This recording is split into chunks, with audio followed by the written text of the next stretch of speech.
अरबी ने मुझे एक रात के 5,000 रियाल की ऑफर की।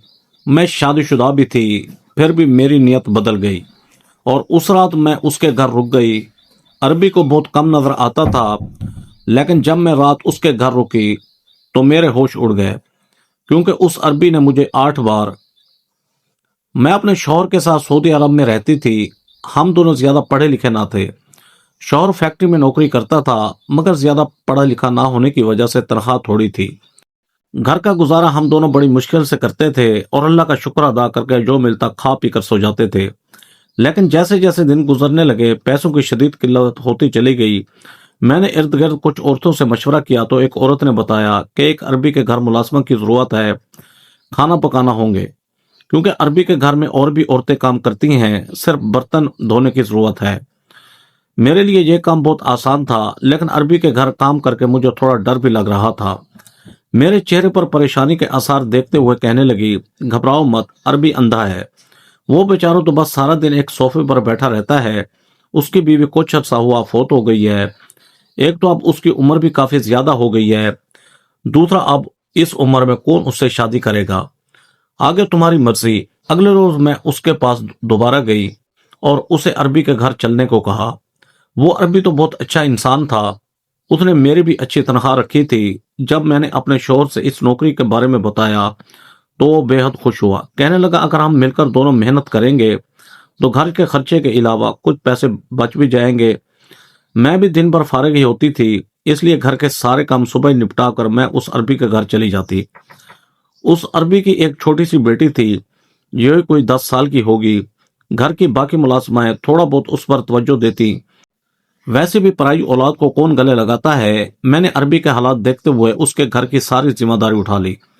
मैं रात 9 बजे तक उस अरबी के घर पर ही रहती थी।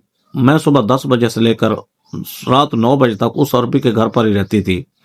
मुझे हैरत होती थी कि अरबी किस कदर नरम दिल इंसान था। वो मुलाजमीन के साथ बहुत प्यार से पेश आता था, मगर घर की दीगर मुलाजमाएं अब मुझसे खार खाने लगी थीं, क्योंकि अरबी मेरा बहुत ज्यादा ख्याल रखता था। मैं चूंकि इस घर में नाई थी, अगर कोई जरा सा भी काम खराब हो जाता तो वो मुलाजमाएं फौरन अरबी के कान में जाकर बात डाल देती थी, मगर अरबी उनको खामोश करवा देता था। मैंने ये बात महसूस की थी कि अरबी अपनी बेटी से बहुत ज्यादा मोहब्बत करता था, लेकिन बीवी का साथ छूट जाने की वजह से अंदर से टूट चुका था। अरबी के साथ एक मुस्तकिल मुलाजिम भी था जो उसके साथ मुस्तकिल रहता था। अरबी को दफ्तर लेकर जाता, वापस लाता, सब काम उसके जिम्मे थे। अरबी भी काम से घर वापस आता तो सबसे पहले अपनी बेटी के कमरे में जाता। मैं बच्ची के साथ ही मसरूफ होती, इसलिए पहले दरवाजे पर दस्तक देता।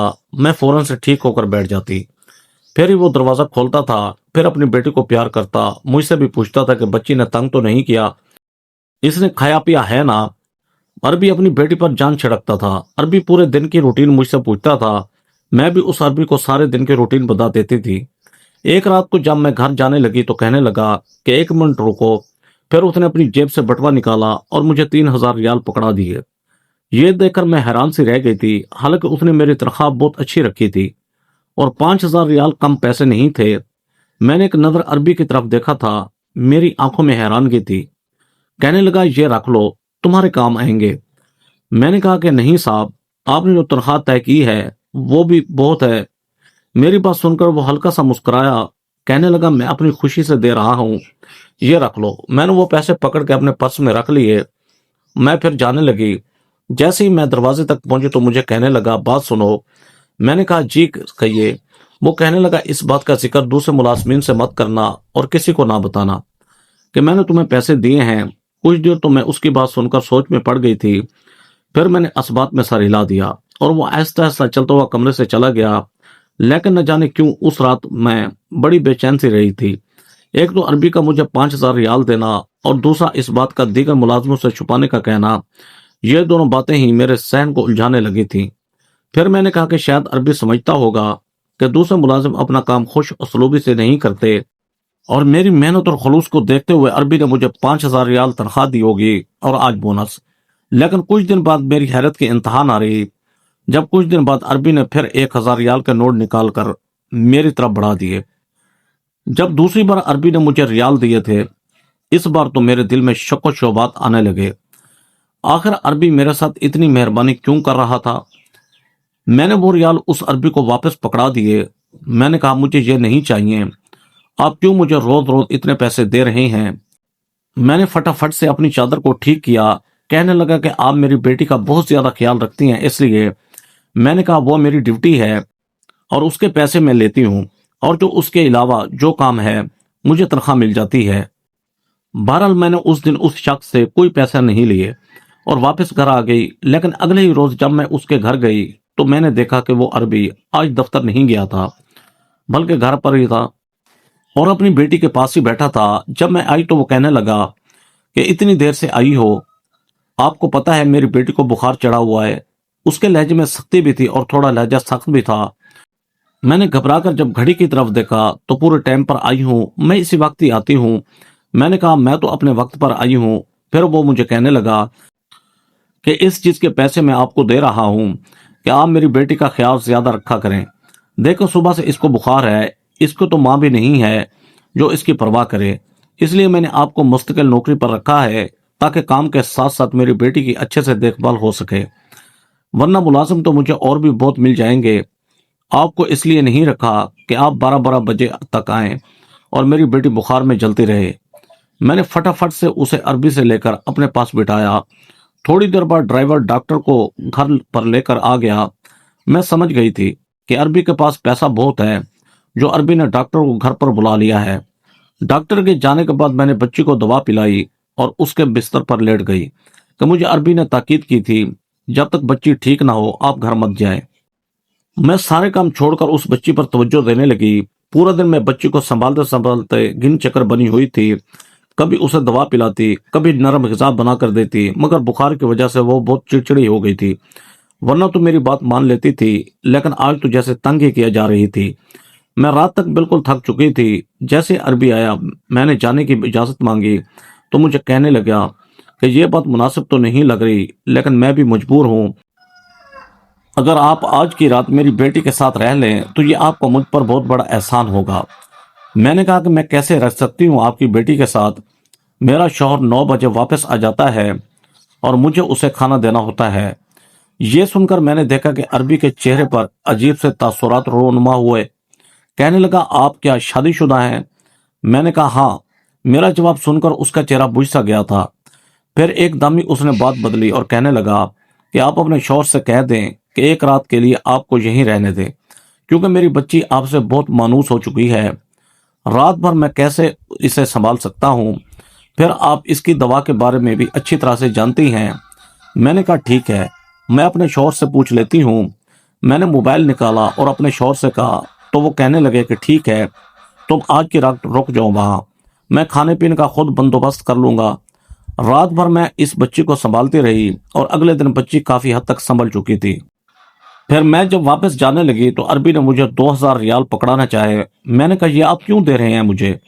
वो कहने लगा आपने मेरी बेटी को बड़ी मुश्किल वक्त में संभाला है और इस पर आपका हक बनता है, इसलिए इसको इनकार मत कीजिएगा प्लीज। मैंने कहा कि आप मेरी ममता को पैसों से क्यों तोल रहे हैं? बेशक ये मेरी सगी औलाद नहीं है, लेकिन मैंने हमेशा इसे अपनी बेटी की तरह ही समझा है, इसलिए आप अपने पैसे अपने पास रखें, मुझे इनकी जरूरत नहीं है। ये कह के मैंने अपना पर्स पकड़ा और मैं घर से बाहर आ गई। मेरी शादी को भी 5 साल हो गए थे, लेकिन मेरी कोई औलाद नहीं हुई थी। कई बार डॉक्टरों को चेकअप भी करवाया, मगर किस्मत में औलाद नहीं थी। कोई पीर फकीर के पास जाने का मशवरा देता तो कोई किसी हकीम का बताता। मेरा इन सब चीज़ों पर एतमाद ना था। अल्लाह से दुआ करती कि एक ना एक दिन अल्लाह मेरी गोद जरूर हरी करेगा। उन्हीं दिनों मेरा शौहर सऊदीया के लिए वीज़ा लगवाने की कोशिश में लगे हुए थे, इसलिए मैंने डॉक्टरों के चक्कर काटने से बेहतर समझा कि मैं अल्लाह के घर जाकर दुआ करूंगी, अल्लाह जरूर मेरी मुराद पूरी करेगा। इसके बाद हम सऊदी आ गए। इतने साल से मेरा शौहर काम कर रहा था, लेकिन हालात जो के तू ही थे। लेकिन मेरे दिल में यह ख्वाहिश थी कि अल्लाह मुझे अब औलाद दे। इसलिए जब इस बच्ची को संभालने की जिम्मेदारी मुझे मिली तो मैंने ये नहीं समझा कि मैं मुलाजमत कर रही हूँ या वो बच्ची मेरे लिए एक बोझ है। मैंने अपनी सारी ममता उस पर निछावर कर दी और दिल से उसको संभालती थी। अगले रोज जब मैं काम पर आई तो मैंने देखा अरबी परेशान बैठा था। मालूम करने पर पता चला कि इसकी मुलाजमा जो खाना बनाती थी वो काम छोड़कर जा चुकी है। इसी बात को लेकर अरबी निडाल हुआ बैठा था کہ آپ فوری گھر میں کچن سنبھالنے کے لیے وہ ملازمہ کدھر سے لائے۔ میں یہ سن کر خاموش ہو گئی، کیونکہ میں عربی کے گھر کے کسی کام کی ذمہ داری نہیں لینا چاہتی تھی۔ عربی میری طرف التجائیہ نظروں سے دیکھ رہا تھا۔ میں جانتی تھی کہ وہ کیا چاہتا ہے، لیکن میرا اپنا گھر تھا، شوہر تھا، میں اپنا گھر سنبھالتی یا عربی کے سارے گھر کی ذمہ داری لیتی، میرے لیے بہت مشکل ہوتا چلا جا رہا تھا۔ خیر، میں نے کچن میں جا کر فریج سے انڈے بریڈ نکالے اور عربی کو اور اس کی بیٹی کو بنا کر دے دیے۔ عربی کا چہرہ خوشی سے دیکھنے کے لائق تھا۔ میں نے دن بھر اپنا کام کیا اور شام کو گھر واپس آ گئی۔ پھر میں نہیں جانتی کہ کیا ہوا اور کیا نہیں، لیکن شام کو ہی مجھے عربی کا فون آیا۔ وہ مجھ سے کہنے لگا کہ فوراً سے گھر پہنچ جاؤ، مجھے آپ سے بہت ضروری کام ہے۔ میں نے کہا اس وقت تو رات کے 10 بج رہے ہیں۔ وہ کہنے لگا کہ مجھے آپ سے بے حد ضروری کام ہے، آپ کا آنا بہت ضروری ہے اس ٹائم، آپ فوراً سے میرے پاس آئیں۔ میں نے اپنے شوہر کو بتایا تو کہنے لگا میں نوکری چھوڑ دوں۔ وہ عربی کیا چاہتا ہے؟ میں عربی کے گھر جانا چاہتی تھی۔ میرے شوہر کا رویہ پہلے ہی کئی دن سے بدلا ہوا تھا۔ بظاہر تو اس نے میرے ساتھ کوئی بات نہ کی تھی، لیکن شاید اندر ہی اندر اس کے دل میں شک کا بیج جنم لے رہا تھا۔ میں نے کہا کہ ہو سکتا ہے اس کی بیٹی کی پھر سے طبیعت خراب ہو گئی ہو، مگر میرا شوہر نہ مانا۔ میں نے دوبارہ سے عربی کو فون کیا اور اسے صاف بتا دیا کہ میرا شوہر مجھے آنے کی اجازت نہیں دے رہا۔ آپ کو جو بھی کام ہے، آخر آپ کے پاس چوکیدار بھی تو ہے، اس سے کروا لیں۔ وہ کہنے لگا چوکیدار آج چھٹی پر ہے، ورنہ میں خود چل کر آپ کے گھر آ جاتا اور آپ کے شوہر سے بھی مل لیتا۔ میں نے کہا دیکھیں مالک، میں آپ کی نوکری کی وجہ سے اپنا گھر خراب نہیں کر سکتی۔ اس سے پہلے کہ وہ اور کچھ کہتا میں نے فون بند کر دیا۔ میں نے شوہر کو کھانا دیا اور ہم لوگ سونے کے لیے لیٹ گئے، لیکن میرے دل میں بار بار ایک ہی سوال جنم لے رہا تھا، ایسا کون سا کام تھا جو عربی رات کے وقت مجھے بلا رہا تھا؟ میں عربی پر شک بھی نہیں کرنا چاہتی تھی، کیونکہ اسے کم نظر آتا تھا، اور ویسے بھی اس نے آج تک مجھ سے کوئی غلط بات نہیں کی تھی۔ سونے کی کوشش کرتی تو بار بار اس کی بیٹی کا چہرہ آنکھوں کے سامنے آنے لگ جاتا کہ کہیں اس کی بیٹی کو کچھ نہ ہو گیا ہو۔ میں جاننا چاہتی تھی، مگر شوہر کے ڈر کی وجہ سے خاموشی سے لیٹ گئی۔ لیکن بار بار ایک ہی بات ستاتی تھی کہ عربی مجھے اس نوکری سے نہ نکال دے۔ اچھی بڑی معقول تنخواہ مل رہی تھی، جس سے اب ہمارے گھر کے حالات بہت بہتر ہو چکے تھے۔ مجھے اس وقت اپنے شوہر پر شدید غصہ آ رہا تھا، جس کو کسی بات کا خیال نہ تھا، اور وہ سکون سے نیند کی آغوش میں خراٹے لے رہا تھا۔ ساری رات میری طبیعت گھبراتی رہی اور ادھر سے ادھر ٹہلتی رہی، نہ جانے کس پیر میری آنکھ لگ گئی۔ صبح شوہر نے اٹھایا تو میں نے کہا کہ وہ کچن میں جا کر خود ہی ناشتہ کر لو، کیونکہ رات جاگنے کی وجہ سے میری طبیعت بوجھل ہو رہی تھی۔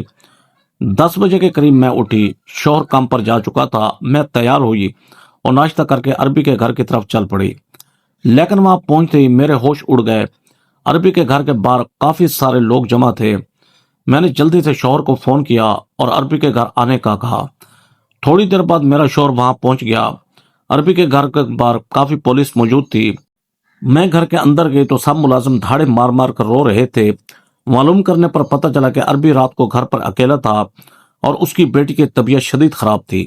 وہ بار بار مجھ سے ملنے کا کہہ رہی تھی، شاید اس لیے عربی مجھے بار بار فون کر رہا تھا، لیکن انہونی کو کون ٹال سکتا ہے۔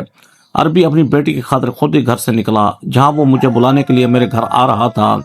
میرے اور عربی کے گھر کا فاصلہ کوئی بہت زیادہ نہ تھا، بس درمیان ایک مین روڈ تھی۔ بیچارہ عربی اپنی لاٹھی کے سہارے سڑک کراس کرنے لگا تو ایک تیز رفتار گاڑی نے اسے کچل دیا تھا۔ میں عربی کی بچی کو گلے لگائے زاروں قطار رو رہی تھی۔ میں نے کچھ دن عربی کے گھر پر ہی رہنے کا فیصلہ کیا تھا۔